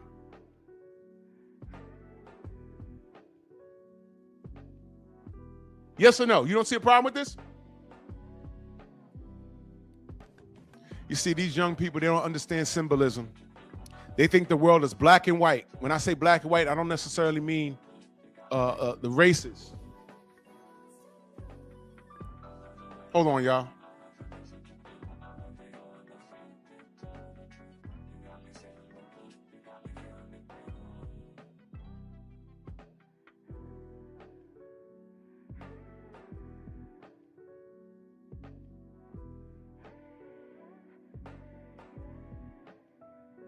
I'm sorry, I had to answer that phone. They think the world is just black and white. They look at it like that. They think race doesn't apply to them. They think as it pertains to sports, I just gotta train and I gotta show up, and I go boxing. I work hard for the camp, and I work hard in my camp, and then I win. And no. Everything that I talk about here falls on deaf ears because they don't believe it, especially when it doesn't suit their agenda. They don't believe it. And in the words of my father, everything is okay till it's not okay. Until it affects you. Don't believe it. I said what I had to say. I spoke about the symbolism in this damn meme. And I'm telling y'all that this is a stat that nobody on fucking planet Earth was even thinking about until they just said that. And this is how they create a legend. Create. Larry is a legend. He earned it. Inouye was created. Lomachenko created. Golovkin created. What did they say about Lomachenko? After his first pro fight, Bob Arum stood on the podium and said, I haven't seen anything this great since Muhammad Ali or Sugar Ray Leonard. First pro fight. And what happened in his second pro fight? He lost to Orlando Salido and never ran it back. There goes that. Gennady Golovkin, he beats everybody from 160 to 175, 147 to 175. But Abel Sanchez says black fighters fight in a style that's not pleasing to the audience. That's what he said. That's what he said. But who is he trying to fight? He's trying to get Golovkin at 160 to fight Floyd Mayweather, who campaigned at 147. So if we're not eye-pleasing, if we're not pleasing to the eye, why are you trying to fight at that time the best fighter in our generation at that time in Floyd Mayweather? And he was significantly smaller than you.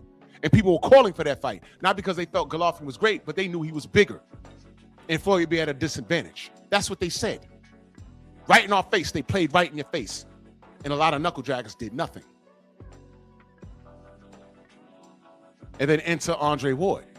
They told Andre Ward, nah, you too big, but you got to go up to a higher weight class. But you too big for Triple G. But Triple G was better than Marvin Hagler. That's what they told you. They flew Marvin in and had him take pictures and everything. Was you there for that? Was you there for that?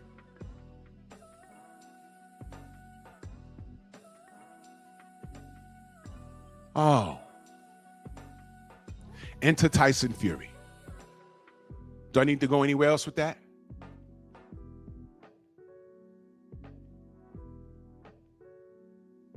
Enter Tyson Fury. See what they did?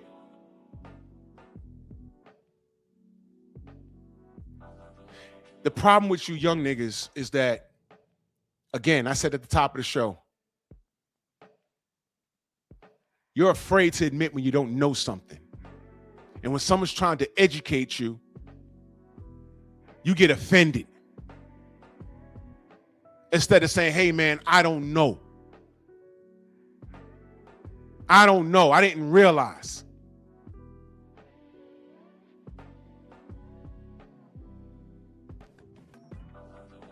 You run around here just trying to fucking argue a point that's null and void. You don't even know what the fuck I'm talking about this morning. At the top of the show, chat, did I not say I never said Inouye is trash? He beat his level of competition. I never said he's trash. I never said Golovkin's trash. I never said Inouye's trash. I never said Loma's trash. He beat his level of competition.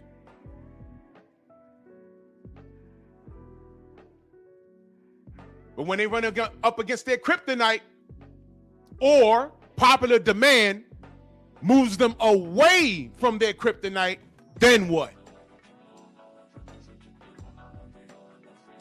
Then what? All I hear is excuses. And that's what we deal with. I ain't got to say these dudes is trash. I'm just watching their career. And the majority of people that talk to me about Inouye, they can't tell me anything that he's done on his goddamn resume and make it valid, because you don't know. But they will argue you down. When I say, man, why is he even the same picture as Larry Holmes? Get out of here. Then they want to ask me about Larry Holmes' resume. No, fuck that. Tell me about Inouye's resume. Because your mom ain't even meet your goddamn dad for him to pump her full of lead to make your dumb ass and leave you stranded if you'd even have a conversation about Larry Holmes. You weren't around. You're uneducated and you don't qualify. There goes that word. qualify. You don't qualify. And if you don't qualify, shut up. Shut up and learn.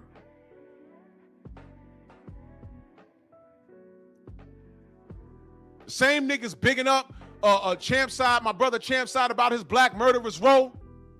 One of the funniest things when he said when he uploaded the Black Murderers Row, one of the people that bigged him up was Anthony Joshua. And I said, well, goddamn, you know why that's funny? You want to know why that's funny? Again, you want to know why I found that so funny and strange? Because, nigga, my Nigerian nigga,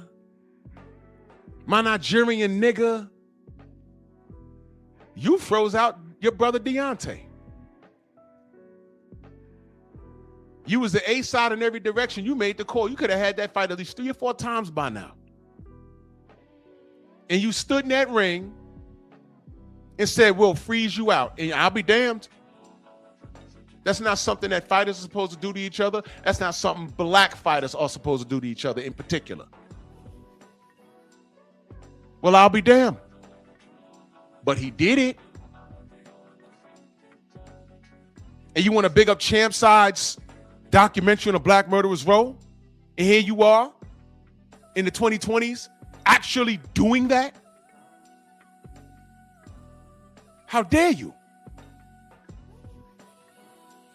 How dare you?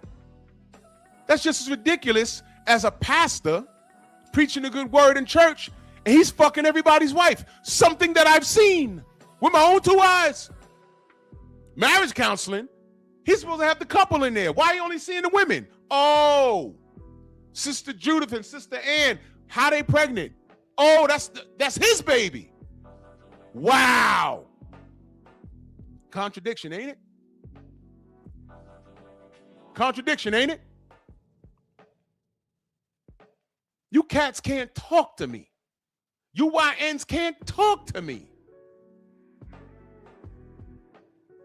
Prez, I don't give a fuck about what AJ went through. Again, you were not here when I spoke on that. I got a video coming on about that too. I'm gonna make out a real point about the AJ fans. And I don't care how it sounds. Because you know what? Stop me when I'm lying. AJ been running around with those people. And I firmly believe that those people tried to take him out. Because I'm already hearing multiple stories. The car was speeding. And then a witness said, no, the tire blew out. Why is tires blowing out, bro? Who was driving?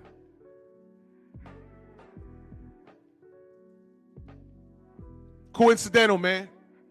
All too coincidental. When we talk about Daniel Kinahan and all this other shit, y'all don't want to believe us. I already told y'all that man that came to my city for Andy Ruiz, my boy who since died during the pandemic, said, yo, your man was walking around with no shoes on, sweating like he had to take a shit. He said, who's the tall British guy, the white guy? I said, that had to be Eddie Hearn. He said, yo, he's on the phone with somebody talking about, I don't know. You remember him in between one of those rounds with Andy Ruiz? Why do I feel this way? You got drugged. They got you. Why do I feel this way? Yeah, his pops tried to flip on Eddie Hearn. I told you to call this fight. He wasn't feeling well. Hey, dog, it's not them, it's me. No, AJ, it was them. It was them. And I firmly believe they tried to get him. This is what happens when you deal with the devils, man. When you make deals with the devils, you always got to get something in return. This is too coincidental. No, Prez, you see, he didn't get hit by the commercial truck. They hit the truck. They said the car was speeding, the truck was speeding, and they said a tire blew out. An eyewitness said a tire blew out because she said she was there. She said, why is CNN talking about they lost control and it hit the truck? They hit the truck because the tire blew out. The truck didn't hit them. They hit the truck. DJ Academic said, bro, y'all gonna be mad? Hold on. Look at this shit. I'm gonna do a video on this, bro, because I like to let shit rest for a while. I like to let shit rest for a while. But God damn it. First of all, before I put this on Academics, let me ask y'all a question. Hold up. Let me ask y'all a question before I put it on him. Is that him? Is that DJ Academics? Is that him? Is that DJ Academics? Is that him? Look at what if that's him, I don't care who this is. Look at how he wrote that. This is what I'm saying, that because he's a pedophile, by the way. He's a pedophile, by the way. But look at what he wrote. Anthony Joshua has killed 2 others in a car crash. Wait a minute. What? Anthony Joshua reportedly sustained injuries following a road collision in Nigeria that claimed the lives of 2 individuals. But look at that first sentence. Look at that. If y'all are on Twitter, do me a favor. Go over there and see if he took that down. You see why I don't need to be the first? I don't need to be the first reporting anything. I like to let shit rest for a while. I like to let it rest for a while. I'm like, whoa, that sounds crazy, but let's see what happens. You don't have to be first. I'd rather be a week late, but I'd rather be correct with the information. Now, why the fuck would this nigga write this?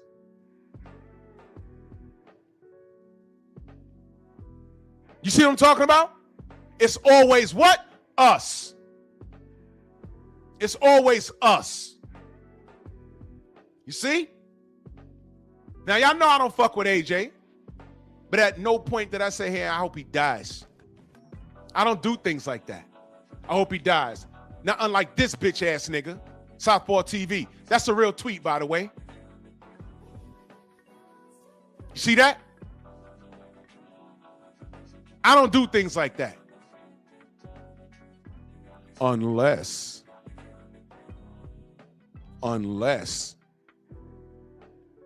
it's proven to me that you tried to take a life.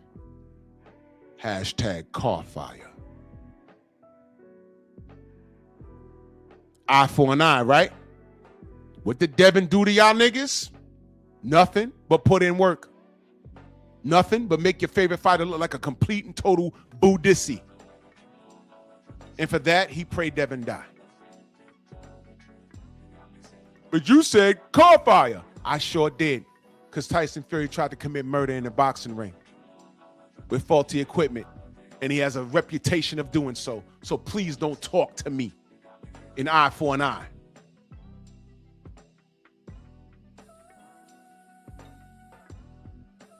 And what happened to AJ is too coincidental for me. I'm not saying something happened, but it's too coincidental to me.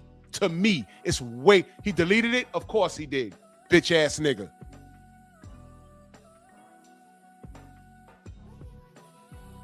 It's too coincidental, and I know too much about this game. Daniel Kinahan is still at large, man.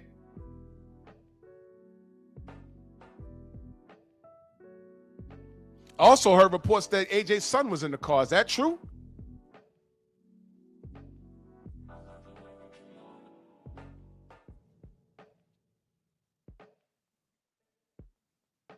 Yo, Academics has a face that you want to punch.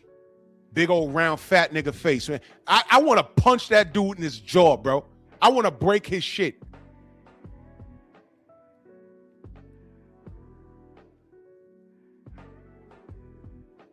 I saw a video of him gaming with some 15-year-old and they got in a sex talk. And I think it was like gay sex talk. I'm like, bro, what are you doing? Man, lock that dude up, man. Lock that dude up. Exactly. Someone said his kid was in the car. I I saw the article. I was screenshotting everything. I'm like, man, this is why I don't talk about things. I let it rest for a while. I'm glad he's okay. Prayers to his friends and the family, the people that died in that, because that was horrible. That was horrible.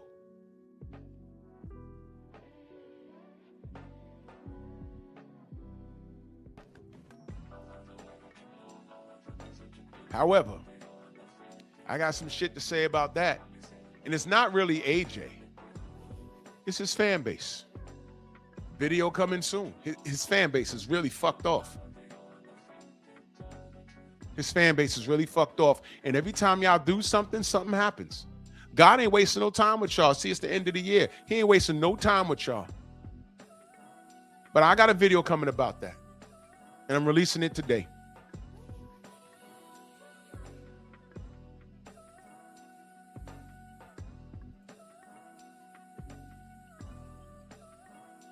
Monkeys indeed. Monkeys indeed. I'm so glad that young man is okay. He's gonna need some mental help. Prayers up for the brothers who were lost in that. That is not the way you want to go out, and it was so unexpected. But in this realm of boxing and who AJ associates with, I don't like it. I don't like it, but that's not what my video is actually about. But in closing, fuck Inoue. That's what y'all are seeing why I say fuck this guy. Not that I don't know him personally, not that he said anything to make me be like, yo, man, fuck you. No. I'm saying fuck him out of principle because the machine has him. The machine. He's a product of the machine. He's no different from Loma, Gennady Golovkin, Sergey Kovalev, Tyson Fury. He's from that cloth. Can he fight? A little bit. Little bit. But don't you dare compare him to Larry Holmes. This is blasphemous. Because that's another thing these niggas say. Larry Holmes has a career that extends decades. Inoue, this kid was born in what, late 90s? Man, shut up, man. Shut up. With your stacked hand wraps. And losing my brother's gloves when he get to Japan. Shut up.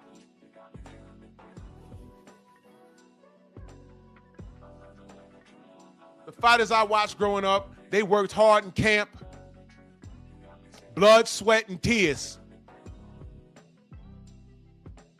Were there steroids back then? More than likely, yes. But we didn't do things like that. That started happening when it became more accessible. Fuck you talking about, man? Larry Holmes in the ring. He's been fighting longer than a lot of you niggas been born, man. Get out of here with this Inoue shit. Fuck out of here. And you know what's magnificent about these guys? I always know how it ends. Look what happened to Sergey Kovalev. Ain't nobody talking about him right now. Ain't nothing legendary about him. Gennady Golovkin going to Hall of Fame. Let me ask y'all a question. I did a video on it. Is his resume Hall of Fame worthy? And the only thing they could compare him to is Marvin Hagler. He wasn't even better than Bernard Hopkins at 160. Stop it. Stop it. Nobody compared Bernard Hopkins to Marvin Hagler. That would have been a beautiful boxing match. But nobody's done it. Here come Gennady Golovkin from Who Gives a Fuckistan, and then they doing it immediately. I know how it ends. I know how it ends. Lomachenko, I know how it ends. Orlando Salido, you don't want to get it back in blood? Fine. You're getting it with Devin Haney. You got your shit boxed in. And you never got the tank fight. And when a nigga tried to wait for you to get old, which is what he did to try and fight you, you retired. Heard he might come back. I don't care. I know how this ends. Y'all threw Chocolatito at us. What happened? He went from being pound for pound to getting slept by Sarung Basai. Twice. I'm good. Did he fight Sarung? I know he fought him twice. The second time, he slept him badly. Or was it the first? Well, he got slept, bro. I know how this ends. And Inoue, okay, we seen him hit the deck a few times. It's going to happen. And the best they can do is put him in a fucking meme the same size as Larry fucking Holmes. And they keep throwing shit at the wall, hoping something will stick. And the best they could do is make this kid fight 4 fucking times so he could tie up some goddamn record that Larry Holmes did that nobody was talking about since '83.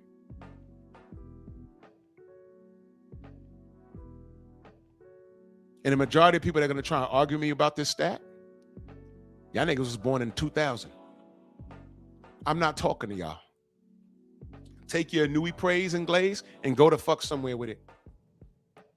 Because I'm not supporting this kid out of principle. Because I know what it means. As soon as they put this meme out, I know what it means. And I'm not overdoing it. Y'all are just not thinking on the same level that I am. And the system depends on you lost niggas. They depend on it. So go on, keep arguing with me and fighting with me and just being contrary. I know what I know. This is how I got this far in life. I know what I know. You go ahead, because they love niggas like you. There's something called a nigga wake-up call. And when you get it, you might not even realize what the fuck it is. Because you be in that little river in Africa, you know, the Nile.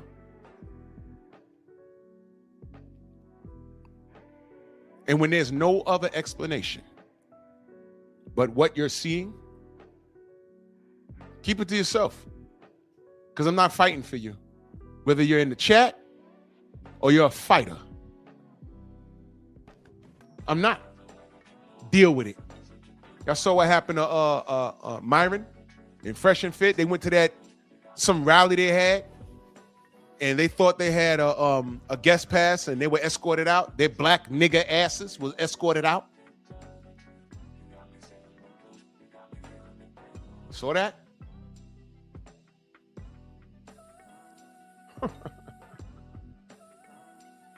Keep talking though.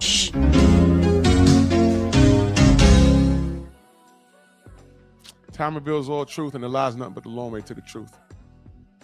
You keep praising these guys. See where it gets you.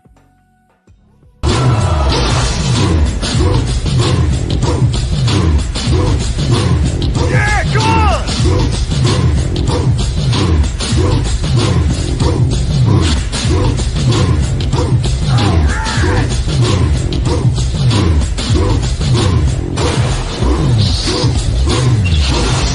Yeah, man, come on!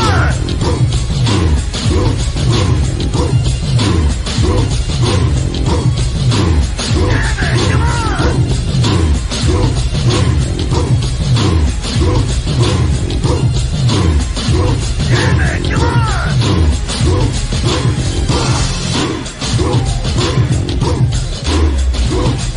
Yeah, man, come on!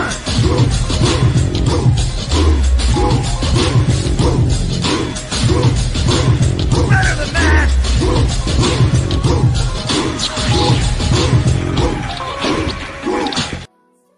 I think you don't know, now you know,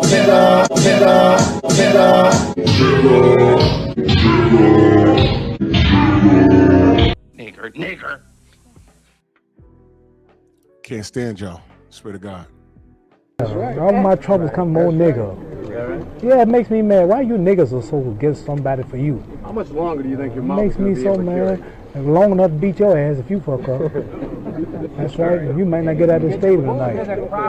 You gotta be cool because you've been watched. Man, salute to everyone in the Venmo that's held the Cash App, the Super Chat, man. Go ahead and get my day started. Stormy, you there? Yeah, I'm here, bro. Yeah.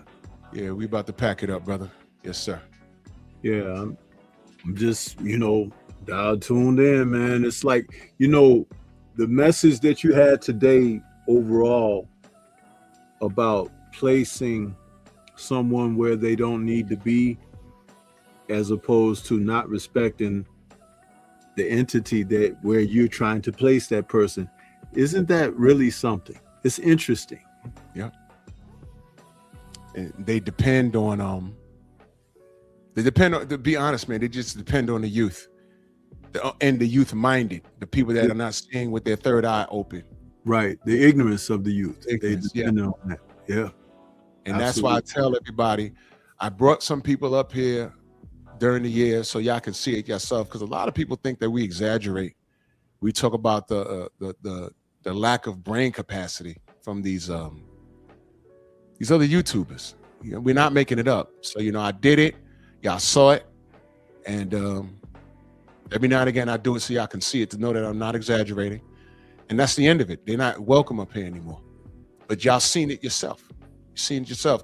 And the machine depends, because unfortunately those people are in abundance. You have a bunch of inmates running the asylum. And I don't conduct that here. I run this. So now that y'all seen it, I exposed it. Y'all take the information and do what you want with it. But see where it gets you. In another 10 years from now, they're going to be telling you that Gennady Golovkin's place in the Hall of Fame is greater than Marvin Hagler's. They're going to do it. They're going to do it, bro. Just like they're going to tell y'all that Eminem is the best rapper in the last 50 years in another 10 years. I'm telling you, they're going to do it. Now, Eminem will tell you I'm not. He'll say I'm not. But the system is going to tell you. And they're not going to talk about lyrical play and what their songs meant and how hard they hit and how they affected the culture of hip hop, something that black people created. You know what they're going to talk about? Record sales. Just like when we talk about pound for pound lists, they started factoring in revenue generated, seat sales. You see that? You see what I just said? But you niggas, y'all don't want to hear that. When I tell you it's dangerous when y'all do shit like that, and you behave like that, you don't want to hear that. So y'all go ahead, man. Y'all go ahead. That's all I got, man. Stormy, I don't know how they can find you, bro. They can find me right here on YouTube. There's 3 channels. There's Stormy B Man in all caps, but no cap.